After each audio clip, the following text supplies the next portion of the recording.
हाय प्यारे बच्चों, I hope आप लोग बहुत अच्छे होंगे, अच्छे से पढ़ाई भी कर रहे होंगे। आप लोगों का वीरेंद्र एकेडमी पर स्वागत है। आज हम लोग पहुंच चुके हैं एक्सरसाइज 12.2 कक्षा 10 मैथ से, और 1 से लेकर के 3 क्वेश्चंस तक आपका एक वीडियो और 4 और 5 क्वेश्चन का एक वीडियो आप लोगों का डिस्क्रिप्शन बॉक्स में मिल जाएगा। आइए चलते हैं क्वेश्चन नंबर 6 को सॉल्व करते हैं। तो क्वेश्चन नंबर 6 क्या है? 15 सेंटीमीटर क्या है? 15 सेंटीमीटर त्रिज्या वाले एक वृत्त की कोई जीवा केंद्र पर कितने अंश का कोण बनाती है? 60 अंश का कोण अंतरित करती है। संगत लघु और दीर्घ वृत्तखंड का क्षेत्रफल ज्ञात कीजिए, जिसमें पाई इक्वल टू 3.14 और √3 इक्वल टू 1.73 का प्रयोग कीजिए। ये हमारा क्वेश्चन कह रहा है। तो सबसे पहले यहाँ पर हम लोग क्या बनाते हैं? एक वृत्त बना लेते हैं। क्या बना लेते हैं? एक वृत्त बना लेते हैं। ये हमारा एक वृत्त हो गया, और ये एक वृत्त में क्या हो जाएगा? ये इसका क्या हो गया? ये सेंटर हो गया। तो सेंटर मतलब केंद्र हो गया। अब यहाँ पर कह रहे हैं कि कोई जीवा, यहाँ पर बहुत सारी जीवाएं खींची जा सकती। मान लीजिए ये जीवा है, तो ए और ये बी है। ये जीवा केंद्र पर कितना कोण अंतरित करती है? ये जीवा केंद्र पर यानी केंद्र O पर 60 अंश का कोण अंतरित करती है। कितने अंश का कोण अंतरित करती है? 60 अंश का कोण अंतरित करती है। तब हम लोगों को वृत्तखंड का क्षेत्रफल बताना है। वृत्तखंड का क्षेत्रफल बताना है, लघु वृत्तखंड का। तो लघु वृत्तखंड का क्षेत्रफल यही हो जाएगा। इसी का क्षेत्रफल हम लोग को लघु वृत्तखंड का क्षेत्रफल बताने के लिए हम लोग को इस भाग का क्षेत्रफल ज्ञात करना है। और आगे चलेंगे। आगे क्या होगा? दीर्घ वृत्तखंड जब पूछेगा तो इसके बाद जितनी भी एरियाज बचेंगी वो सब क्या है? दीर्घ वृत्तखंड का क्षेत्रफल हो जाएगा। तो आइए इसको सॉल्व करते हैं। तो यहाँ पर क्वेश्चन को सॉल्व करने के सबसे पहले यहाँ पर हम लोग को दिया है इसकी त्रिज्या की लंबाई कितनी है? 15 सेंटीमीटर है। कितना है? 15 सेंटीमीटर है। तो अब यहाँ से ये हो गया। अब इसके बाद में हम लोग चलेंगे, आइए देखते हैं। तो अब यहाँ से हम लोग निकाल देंगे त्रिज्यखंड। ये यहां से एक बिंदु यस लिख देते हैं तो हल हो जाएगा। क्या क्या दिया है? त्रिज्या दिया है। त्रिज्या कितना दिया है? 15 सेंटीमीटर त्रिज्या। आर बराबर क्या हो जाएगा? 15 सेंटीमीटर हो गया। त्रिज्या हो गया 15 सेंटीमीटर। अब क्या दिया है हमको? कोण थीटा 60 अंश दिया है, यानी थीटा इक्वल टू कितना दिया है? 60 अंश दिया है। अब जब थीटा इक्वल टू 60 अंश दिया है, तब अब हम लोग क्वेश्चंस को क्या करेंगे? सबसे पहले निकालेंगे त्रिज्यखंड। क्या निकालेंगे? त्रिज्यखंड। त्रिज्यखंड OASB का क्षेत्रफल बराबर त्रिज्यखंड OASB का क्षेत्रफल क्या हो जाएगा? यानी हो जाएगा थीटा अपान क्या हो जाएगा? 360 अंश और इंटू क्या हो जाएगा? पाई आर स्क्वायर हो जाएगा। तो अब यहां से ध्यान से देखेंगे, थीटा का मान क्या होगा? थीटा का मान हो जाएगा 60 अंश बटे 360 अंश, और यहां से पाई का मान हम लोग को कह रहे हैं कि यूज करना है 3.14। क्या यूज करना है? 3.14। और आर का मान क्या है? 15 और गुणे 15 हो जाएगा, क्योंकि आर स्क्वायर है। अब यहां से ध्यान से देखेंगे, ये एक 0 से 0 कटेगा तो 636 यानी 6 बार में जाएगा, 1/6 आ जाएगा। और उसके बाद में अगर इसमें भाग देते हैं तो कितनी बार जाएगा? 6 चौके 24, 6 पंचे 30 और 6 दूनी 12। नहीं कटेगा, चलिए भाग नहीं देते हैं। तो यहाँ देखेंगे 15 15 है 225, और 225 का गुणा किस में कर लेते हैं? 3.14 में कर लेते हैं। तो यहाँ से 4 पंचे 20, 4 दूनी 8 और 2 10 हो जाएगा, और 4 दूनी 8 और 1 9 हो जाएगा। फिर यहां से हो जाएगा 5 2 2, 3 पचे 15 हो जाएगा, 3 दूनी 6 और 1 7 हो जाएगा, 3 दूनी 6 हो जाएगा। तो यहां से आ गया 0 और यहां आ गया 5, 9 2 11, 5 16, 16 हो गया, 7 2 9 और 1 10 हो गया 7। यानी यहाँ पर 2 अंक पर दशमलव लगा करके ये आ जाएगा 706.5। कितना आ गया?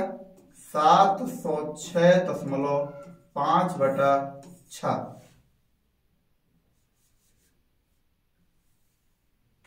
इतना आ गया।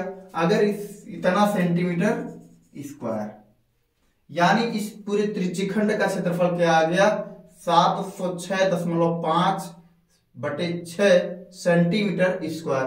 अब यहाँ पर क्या करें, अगर हम लोग त्रिभुज का क्षेत्रफल निकाल लें तो त्रिभुज का क्षेत्रफल निकाल लेंगे तो क्या करेंगे, इसी में से त्रिभुज का क्षेत्रफल घटा देंगे तो हमारा आंसर आ जाएगा।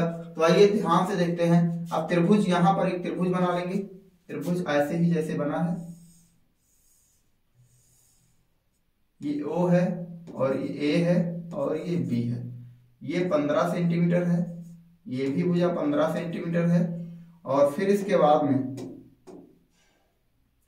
यहां से एक लंब डाल देते हैं। कहां? AB पर। AB पर एक लंब डाल देंगे तो ये जो कोण था ये 30 अंश हो जाएगा और ये भी 30 अंश हो गया। तो अब यहां से ये कोण कितना बन गया? 90 डिग्री बन गया। कितना डिग्री बन गया? 90 डिग्री बन गया। अब हमको इसमें क्या चाहिए? ये हाइट चाहिए, हाइट चाहिए और इसका बेस चाहिए। तो अब यहां से ध्यान से देखेंगे तो बेस निकालेंगे। अगर इसका बेस निकालेंगे तो यहां से मान लीजिए, यहां से यहां तक की पूरी दूरी क्या मान लिया हमने? क्या मान लिया? x मान लिया। तो ये क्या होगा? x/2 हो जाएगा और यहां भी x/2 आ जाएगा। तो अब यहां से ध्यान से देखेंगे हम लोग, यहां पर एक कोई बिंदु मान लेते हैं, D मान लेते हैं। तो अब ये हो जाएगा। सबसे पहले हम लोग अगर ये भुजा ज्ञात करेंगे तो ये कोण कितने डिग्री का होगा? अगर ये 90 का हो गया, 9 3 12 और 12 6 18, त्रिभुज के तीनों अंतः कोणों का योग 180 अंश होता है तो ये 60 अंश का हो जाएगा। तो अब यहां से कर्ण बटा क्या करेंगे? अगर हम लोग लंब बटा कर्ण निकाल दें, लंब बटा कर्ण, पहले इसको निकाल देते हैं। क्या निकाल देते हैं? लंब बटा कर्ण। इसके सामने एक भुजा ये लंब होगी तो लंब बटा कर्ण ये निकालेंगे अगर हम लोग, तो यहां से लिख सकते हैं, यानी लंब बटा कर्ण क्या होता है? साइन थीटा बराबर होता है। क्या होता है? साइन थीटा इक्वल टू लंब बटा कर्ण। तो लंब कितना है? OD है और कर्ण कितना है? OB है। तो अब यहां से साइन थीटा, अब साइन थीटा की जगह पर क्या लिया गया है? 60 अंश लिया गया है। तो साइन 60 अंश बराबर OD का मान क्या है? OD हम लोग को ज्ञात करना है और OB क्या है? 15 है। तो यहां से देखेंगे, ध्यान देंगे तो साइन 60 अंश का मान क्या हो जाएगा? साइन 60 अंश का मान हो जाएगा √3/2। साइन 60 अंश का मान क्या हो जाएगा? √3/2 हो जाएगा। और OD हम लोग को ज्ञात करना है और यहां से OB क्या हो गया? 15 हो गया। तो अब इसको हम लोग लिख पाएंगे, OD इक्वल टू लिख पाएंगे, यहां से क्या हो गया? 15√3 और यहां से 15 रूट का क्या हो जाएगा? 3 हो जाएगा बटे 2 हो गया। ये सेंटीमीटर आ गया। अब हम लोग को OD मिल गया। अब जब OD मिल गया तो हमको ये भी चाहिए, यानी DB भी चाहिए। तो DB निकालने के लिए क्या करेंगे? अब ये कोण थीटा मानेंगे साइन 30 अंश, तो इसके सामने भुजा ये लंब होगी और ये कर्ण होगी। तो लंब बटा कर्ण यहां पर भी लगा देंगे अगर हम लोग, तो साइन थीटा इक्वल टू 30 अंश के लिए जब साइन थीटा इक्वल टू क्या लगा देंगे? साइन थीटा इक्वल टू, तो इसमें लंब क्या हो जाएगा? DB हो जाएगा और फिर उसके बाद में कर्ण क्या हो जाएगा? OB हो जाएगा। तो यहां से ध्यान देंगे, इसमें यहां पर लिखेंगे साइन 30 अंश और बराबर क्या हो जाएगा? DB। तो DB की वैल्यू x/2 लिए हैं। DB की वैल्यू क्या लिए हैं? x/2 लिए हैं, चूंकि पूरी दूरी x मान लिए हैं। तो यहां से अब ये हो जाएगा, OB क्या है? OB 15 है। तो यहां से ध्यान से देखेंगे, इसका जो मान है वो हो जाएगा 1/2, साइन 30 अंश का मान 1/2 और यहां से ये हो जाएगा x/2 × 15, यानी 2 × 15। तो इस 2 से ये 2 कट जाएगा तो x इक्वल टू आ जाएगा 15 सेंटीमीटर। तो x इक्वल टू 15 सेंटीमीटर आ गया। ध्यान से देखेंगे, यहां हम लोग पहले भी लगा देते, क्योंकि ये कोण क्या है? 60 अंश है, ये कोण भी 60 अंश होगा। तो इसके सामने एक भुजा ये बराबर, जब कोण तीनों बराबर है तो भुजाएं भी तीनों क्या होंगी? बराबर होंगी। लेकिन हमने आपको सॉल्व करके बता दिया। तो अब यहां से हम लोग को केवल x/2 की वैल्यू चाहिए। तो x/2 इक्वल टू क्या हो जाएगा? यानी DB इक्वल टू x/2। तो x/2 की जगह पर लिख पाएंगे 15/2। तो अब हम लोग त्रिभुज क्या निकालेंगे? त्रिभुज ODB का क्षेत्रफल। यहां से लिखेंगे त्रिभुज ODB का क्षेत्रफल। तो त्रिभुज ODB का क्षेत्रफल क्या हो जाएगा? हाफ गुणे, यानी 1/2 गुणे आधार गुणे ऊंचाई। तो यहां से हो जाएगा 1/2 और गुणे आधार क्या हो जाएगा? 15/2 और गुणे ऊंचाई क्या हो जाएगी? ऊंचाई हमारी आ गई है OD इक्वल टू 15 √3/2। तो अब यहां से ध्यान से देखेंगे, अब यहां पर हो जाएगा हमारा, ध्यान से देखिए 15 का गुणा करेंगे तो 15 ही हम 225 हो जाएगा और √3 हो जाएगा, बटे का क्या हो जाएगा 2 गुणे 2 गुणे 2 यानी 2 दूनी 4 दूनी 8 यानी 8 आ गया सेंटीमीटर स्क्वायर। अब अगर पूरे त्रिभुज का क्षेत्रफल लेंगे तो इसका त्रिभुज का क्या होगा, दुगना हो जाएगा। तो त्रिभुज यहां लिख देंगे, त्रिभुज OAB का क्षेत्रफल, OAB का क्षेत्रफल बराबर क्या लिख देंगे, त्रिभुज 2 इंटू त्रिभुज ODB का क्षेत्रफल, ODB का क्षेत्रफल। तो अब यहां से ध्यान से देखेंगे, इसी में क्या होगा 2 से गुणा कर देंगे तो 2 इंटू क्या आ जाएगा 225 रूट का 3 आ जाएगा, बटे का 8 आ जाएगा, 2 का नम 2 और 2 चौका 8। तो यहां से हो जाएगा 225 और √3 बटे 4 हो जाएगा सेंटीमीटर स्क्वायर। पूरे त्रिभुज का क्षेत्रफल आ गया। अब यहां से हम लोग निकालेंगे, यहां √3 का भी गुणा कर देते हैं। तो √3 की वैल्यू क्या प्रयोग करनी है 1.73। तो 225 में क्या करेंगे, 225 में प्यारे बच्चों 225 में 1.73 से गुणा करेंगे। तो गुणा करेंगे तो ध्यान से देखिए 3 × 5 = 15 हो जाएगा, हासिल आएगा 1, 3 दूनी 6 और 1 7 हो जाएगा, 3 दूनी 6 हो जाएगा, 7 × 5 = 35, 7 दूनी 14 और 3 क्या हो जाएगा 17 हो जाएगा, 7 दूनी 14 और 1 क्या हो जाएगा 15 हो जाएगा। यहां से फिर आ गया 25, 225 ऐसे लिख देंगे। तो यहां से आ गया 5 आ गया, 7 × 5 = 12 आ गया, 7 × 5 = 12 और 6 क्या आ जाएगा 18 और 1 19 हो जाएगा। ठीक है, फिर यहां से हो जाएगा 5 2 7 और 1 8 हो गया, यहां से 1 2 3 हो गया। तो यहां ध्यान देंगे, एक बार चेक कर लेते हैं, यानी 5 × 15 की 5 हो गया, हासिल 1 आ गया, 3 दूनी 6 और 1 7 हो गया, 3 दूनी 6 हो गया, 7 × 5 = 35, हासिल का 3 आ गया, 7 दूनी 14 और 3 17, हासिल का 1 आ गया, 7 दूनी 14 और 1 15 हो गया, 225। ठीक है, 5 7 5 12, हासिल 1 आ गया, 7 5 12 और 6 12 6 18 और 1 19 हो गया, हासिल 1 आ गया, 5 2 7 और 1 8, हासिल 1 आ गया, हासिल नहीं आया, 5 2 7 और 1 8 हो गया, यानी आ गया हमारा 2 अंक पर दशमलव मिला करके 389.25। कितना आ गया 389.25। और 389.25 में किससे भाग देना है 4 से, किससे भाग देना है 4 से। तो ध्यान से देखेंगे 4 9 कितनी बार जाएगा, 4 9 36 हो गया, तो 36 हो गया, 38 में से 36 जाएगा तो 2 बचेगा, तो फिर यहाँ से 29 हो गया, तो 4 7 क्या हो जाएगा 28 हो जाएगा। कितना हो जाएगा 4 7 28 हो गया, फिर बच गया 1 और यहाँ से मिला करके दशमलव 12 हो जाएगा, तो 4 4 3 12 हो गया, और फिर यहाँ से 4 × 4 ये आ गया, यानी 97.31। टोटल इसको सॉल्व करेंगे तो क्या आ जाएगा 97.31 सेंटीमीटर स्क्वायर हो जाएगा। अब यहां से हम लोग निकालेंगे, हम लोग लघु वृत्तखंड का क्षेत्रफल, इसको हटाएं,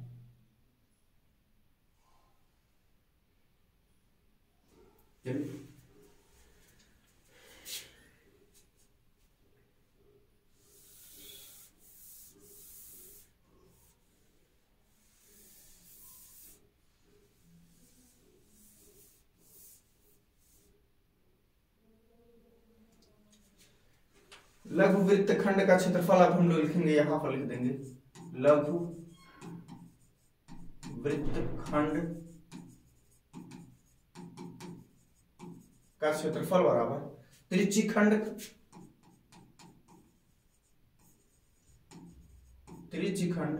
OASB का क्षेत्रफल माइनस त्रिभुज OAB का क्षेत्रफल।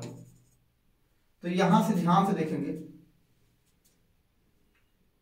अब यहां से त्रिभुज यानी त्रिज्यखंड का क्षेत्रफल कितना है 706.5/6 और आया, और त्रिभुज का क्षेत्रफल कितना आया है -97.31। भाग दे देंगे इसके से, तो 6 × 9 6 6 × 9 6 और बचेगा यहां से 46, तो 6 चौक 36, 6 सते 42, बचेगा 4 5 तो 6 सते 42, फिर बचेगा 30, 6 चौके 24, 6 पंचे 30, माइनस 97.31। फिर से एक बार चेक कर लेते हैं, 6 का नाम 6 बचा 1, 10 हो जाएगा, तो 10 हो जाएगा तो 6 का नाम 6 हो गया। फिर यहाँ से 4 बचा तो 6 हो गया 46, तो 46 हो गया तो 6 सते 42, और 42 में से 4 बचेगा तो 45 हो जाएगा, तो 6 सते 42 फिर से हो जाएगा, तो 3 बचेगा तो 6 पंचे 30। ठीक, अब यहाँ से देखिए घटा देंगे, 5 में से 1 जाएगा कितना बचेगा 4, 7 में से 3 जाएगा कितना बचेगा 4 दशमलव, 7 में से 7 जाएगा 0, 11 में से 9 जाएगा कितना बचेगा 2, 20.44 सेंटीमीटर स्क्वायर इस वृत्त खंड का क्षेत्रफल होगा। अब हम लोग को ज्ञात करना है कि दीर्घ वृत्त खंड का क्षेत्रफल। तो दीर्घ वृत्त खंड का क्षेत्रफल ये हो गया हमारा लघु वृत्त खंड का क्षेत्रफल, और इसके बाद जितना भी एरिया बच रहा है, इसके बाद जितना भी एरिया बच रहा है, इधर यहां से लेकर के ये सब जितना एरिया बच रहा है, ये क्या है दीर्घ वृत्त खंड का क्षेत्र है। तो दीर्घ वृत्त खंड का क्षेत्र निकालने के लिए क्या करेंगे, पूरे सर्किल का यानी पूरे वृत्त का क्षेत्रफल निकाल करके, और इस वाले ये जो हमारा लघु वृत्त खंड है इसको घटा देंगे तो हमारा आंसर आ जाएगा। आइए देखते हैं, इसको सॉल्व करते हैं।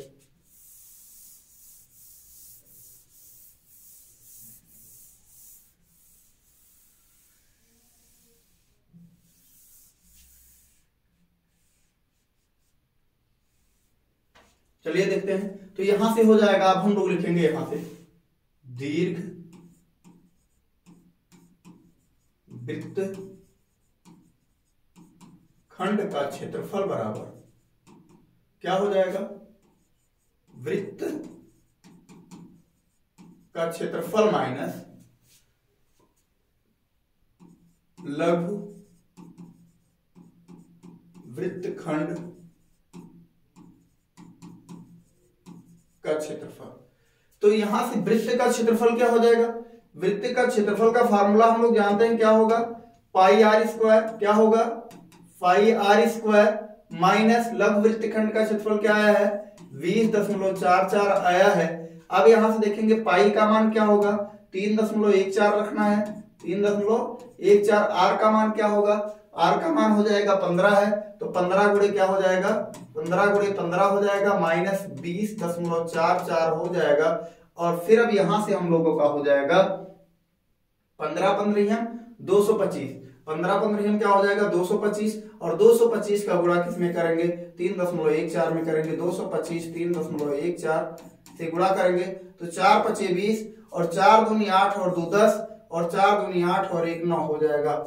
यहां से हो गया 5 2 2 हो गया, 3 5 15 हो जाएगा, 3 दूनी 6 और 1 7 हो जाएगा, 3 दूनी 6 हो जाएगा, तो 0 5 9 2 11 5 16 7 2 9 और 1 10 और ये 7, यानी आ गया 706.5। यहां पर हम लोग मल्टीप्लाई करे थे, देख लेना, तो 706.5 हो गया हमारा।